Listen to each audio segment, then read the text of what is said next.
విజయవాడలో ఆంధ్ర దినోత్సవ వేడుకలు జరుగుతున్నాయి. ఇప్పుడు చూద్దాం. గుర్తించడానికి దాదాపుగా కొన్ని నెలలు మా ఎఫర్ట్స్ పెట్టడం జరిగింది కమిటీ తరఫున. అలాగే కన్సర్న్ ప్రిన్సిపల్ సెక్రటరీలు, వివిధ డిపార్ట్మెంట్స్కి సంబంధించినటువంటి బాధ్యులు, పెద్దలు అందరూ కూడా ద మోస్ట్ ఇంపార్షియల్ వేలో ఈ అవార్డుల కోసం అని చెప్పని పేర్లని సూచించటం, జిల్లాల్లో అయితే నోటిఫికేషన్లు కూడా ఇవ్వటం, ఇలాంటి ఒక ట్రాన్స్పరెంట్ ప్రాసెస్తో ఈ అవార్డుల ప్రక్రియని ప్రారంభించి పూర్తి చేయడం జరిగింది. ప్రధానంగా సమాజంలో ఉన్నటువంటి అన్సంగ్ హీరోస్ని, రైతు ఎప్పుడు కూడా అన్సంగ్ హీరోయే, అలాగే రైతులతో పాటు మెడికల్ ప్రొఫెషన్లో ఉన్నటువంటి వాళ్ళు ఈ కోవిడ్ సమయంలో వాళ్ళు ఇచ్చినటువంటి కంట్రిబ్యూషన్ కూడా ముఖ్యమంత్రి గారు తప్పనిసరిగా దీన్ని గుర్తించాలని చెప్పని ప్రత్యేక ఆదేశాలు జారీ చేయడంతో ఇటువంటి వ్యక్తుల్ని అన్సంగ్ హీరోస్ని కూడా ఈరోజు ఈ అవార్డుల్లో భాగస్వాములు చేయడం జరిగింది. అలాగే మరణించినటువంటి వ్యక్తుల్లో కూడా గత 2 సంవత్సరాల్లో, ఎందుకంటే ఈ అవార్డు ప్రాసెస్ అనేటువంటిది దాదాపు 1.5 year క్రితం స్టార్ట్ చేయడం జరిగింది ముఖ్యమంత్రి గారి ఆదేశాల మేరకు. తర్వాత ఈ మధ్యకాలంలో చనిపోయినటువంటి వారిని కూడా దీంట్లో కన్సిడర్ చేసాం. అలాంటి వాళ్ళు పోస్టమస్ అవార్డ్స్కి అందుకుంటున్నటువంటి వ్యక్తులు కూడా దీంట్లో ఉన్నారు. దీంట్లో ప్రధానమైనటువంటి కేటగిరీల్లో మన వ్యవసాయంతో పాటు మన పల్లె, మన సంస్కృతి, సంప్రదాయాలు, మిగతా వాటి మీద ఫోకస్ పెట్టడం జరిగింది. అలాగే సమాజపు మలుపుల్ని, ఎన్నో మలుపుల్ని, దానికి కారణమైనటువంటి అనేక మంది మహానుభావుల్ని ఇక్కడ ఈరోజు ఈ అవార్డులు ఇవ్వడానికి పిలవడం జరిగింది. దాంతోపాటు రాజశేఖర రెడ్డి గారి పేరు మీద ఈ అవార్డులు నెలకొల్పుతున్నారు అన్నప్పుడు philosophy of YSR to philosophy of YS Jaganmohan Reddy గారు ఒకటే కాబట్టి ప్రధానంగా పేదవాడి గుండె చప్పుడే వాళ్ళ గుండె చప్పుడుగా మార్చుకున్నారు. కాబట్టి అవార్డుల కమిటీకి నిబంధనలు లేవు, వీళ్ళకి అవార్డులు ఇవ్వమని రికమెండేషన్లు లేవు, రాజకీయపరమైన ఒత్తిళ్లు లేవు. చాలా ట్రాన్స్పరెంట్గా ఈ ప్రక్రియను పూర్తి చేయగలిగాం. సో ఈ అవార్డుల ప్రాసెస్లో సహకరించిన ప్రతి ఒక్కరికి ధన్యవాదాలు తెలియజేసుకుంటూ, ఇక నుంచి ప్రతి ఏటా ఈ అవార్డులు ఇస్తే బాగుంటుందనేటువంటి విన్నపాలు కూడా ముఖ్యమంత్రి గారికి వచ్చాయి. ఆయన నిర్ణయం తీసుకుంటారని ఆశిస్తున్నాం. At the same time we thank government of Andhra Pradesh, ముఖ్యమంత్రి గారు for giving an opportunity to rise to this occasion. Thank you, sir. Thank you very much, sir.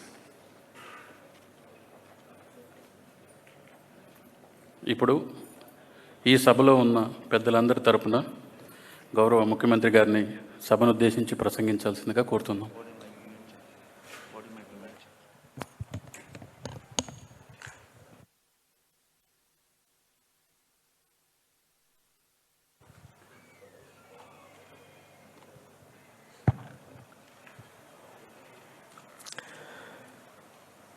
His Excellency Governor Garu, Amma, and all other dignitaries. ఈరోజు ఎందరో మహానుభావుల మధ్య సామాన్యులుగా ఉన్న అసామాన్యుల మధ్య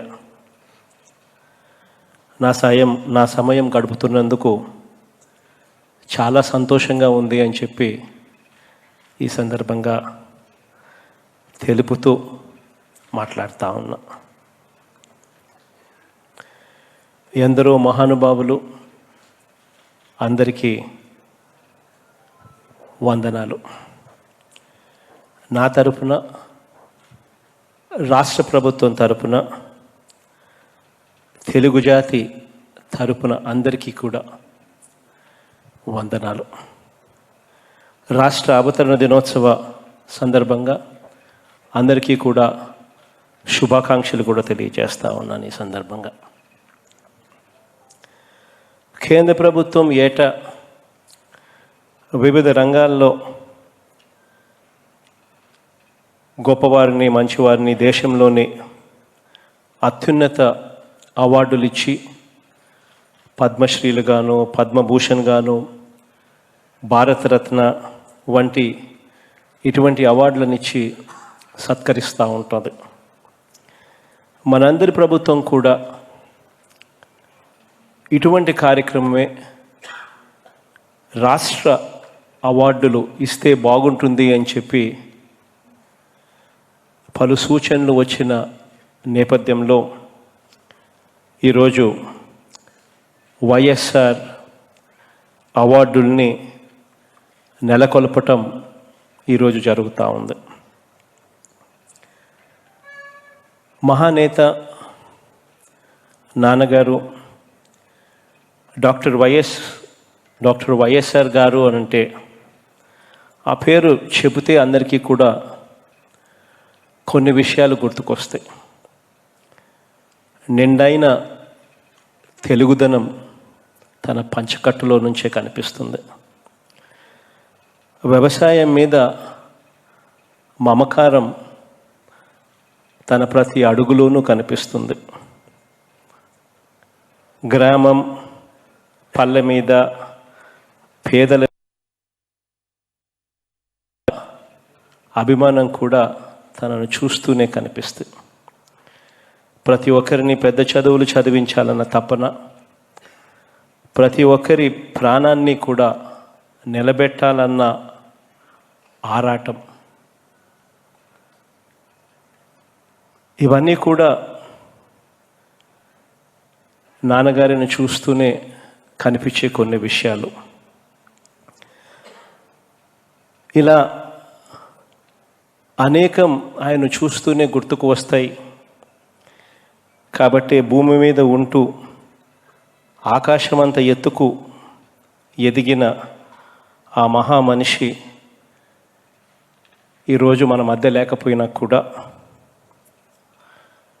అంతటి గొప్పవాడు, అంతటి మహానుభావుడు కాబట్టే ఆయన పేరు మీద రాష్ట్ర స్థాయిలో అత్యున్నత పౌర పురస్కారాలను ఇవ్వాలని వైఎస్ఆర్ లైఫ్ టైం అచీవ్మెంట్ అవార్డులు, వైఎస్ఆర్ అచీవ్మెంట్ అవార్డులు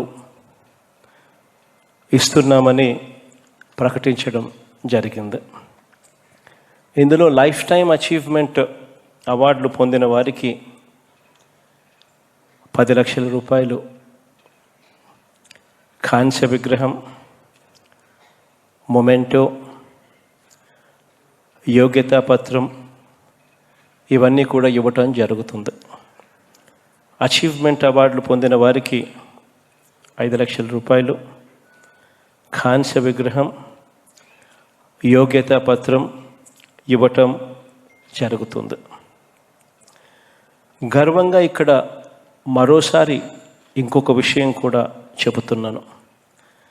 మన ప్రభుత్వం ఏర్పడిన తర్వాత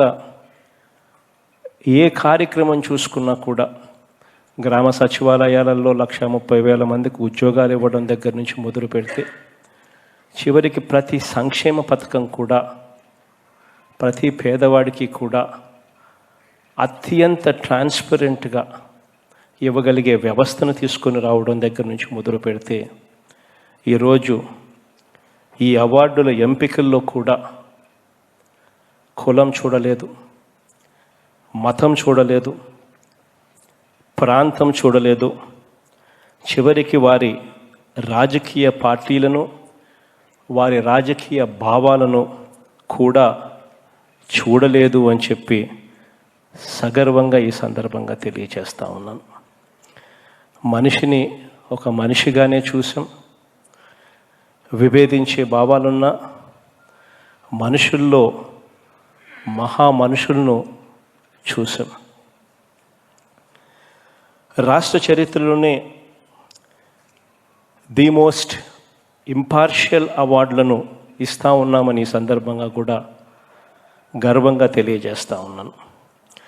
ఇవి మన తెలుగుకి, ఇవి మన సంస్కృతికి, మన కళలకు, మనలో ఉన్న మానవతా మూర్తులకు ఇస్తున్న గొప్ప అవార్డులుగానే భావిస్తూ ఉన్నాం.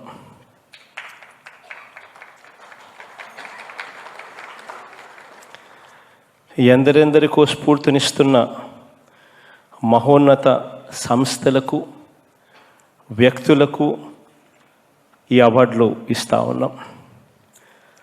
సామాన్యులుగా కనిపించే అసామాన్యులకు వందనం చేస్తూ, వారి వెలకట్టలేని ప్రతిభకు సలాం చేస్తూ ఈ అవార్డులను ప్రకటించాం.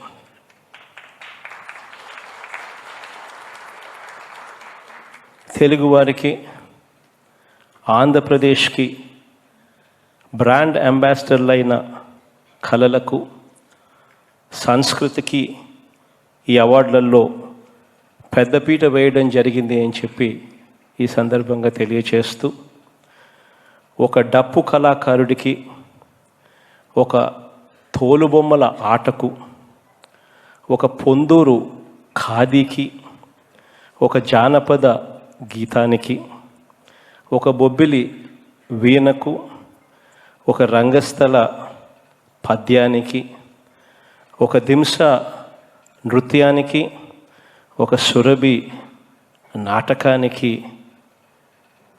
ఒక సవర పెయింటింగ్స్కు, ఒక వీధి నాటకానికి, ఒక హరికథకు, ఒక బుర్రకథకు, వెంకటగిరి జామ్దాని చీరకు, మనదైన కలంకారికి, చెక్క మీద చెక్కే శిల్పానికి, నాదస్వరానికి, మనదైన కూచిపూడికి ఇస్తా ఉన్న అవార్డులు ఇవి.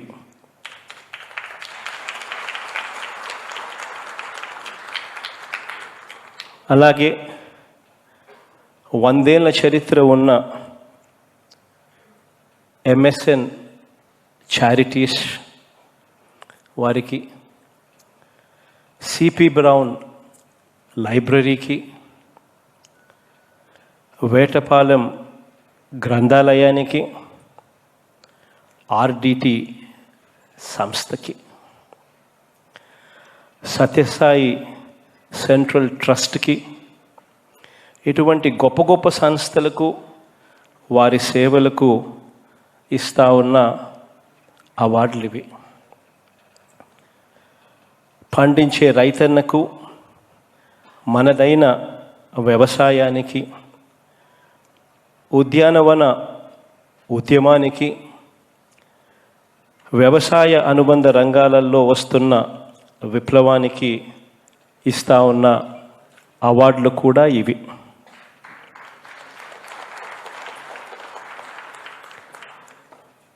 కలం యోధులైన కవులకు, స్త్రీవాద ఉద్యమానికి, ఛాందసత్వం మీద భావాల దాడులకు, సామాజిక స్పృహను మేల్కొల్పడంలో మేరు పర్వత సమానులైన రచయితలకు, విశ్లేషక పాత్రికేయులకు ఇస్తా ఉన్న అవార్డులు కూడా ఇవి. కోవిడ్ సమయంలో అయిన వారే తమ వద్దకు దగ్గరకు రాకూడదు అని, రాని పరిస్థితుల్లో ఆసుపత్రుల్లో అన్నీ తామే కుటుంబమై వారాల పాటు, నెలల పాటు తమ కుటుంబాలకు దూరమై ప్రాణాలకు తెగించి అసమానమైన సేవలను అందించిన మానవతా మూర్తులకు కూడా ఈ అవార్డులు ఇస్తా ఉన్నాం. ఈ అవార్డులన్నీ ఇక ప్రతి ఏటా నవంబర్ 1వ తారీఖున ఇస్తాం. రాష్ట్ర అవతరణ దినోత్సవం నాడున ఈ అవార్డులను ఇవ్వడం జరుగుతుంది. మీ అందరి కుటుంబ సభ్యుడిగా, మీ వాడిగా, తెలుగు జాతిలో మాణిక్యాలను, మకుటాలను, మహానుభావుల్ని ఈ రకంగా సత్కరించటాన్ని దేవుడు నాకు ఇచ్చిన అదృష్టంగా కూడా భావిస్తూ ఉన్నాను అని సందర్భంగా తెలుపుతూ, all the very best wishes అని చెప్పి మరొక్కసారి తెలుపుతూ సెలవు తీసుకుంటాను.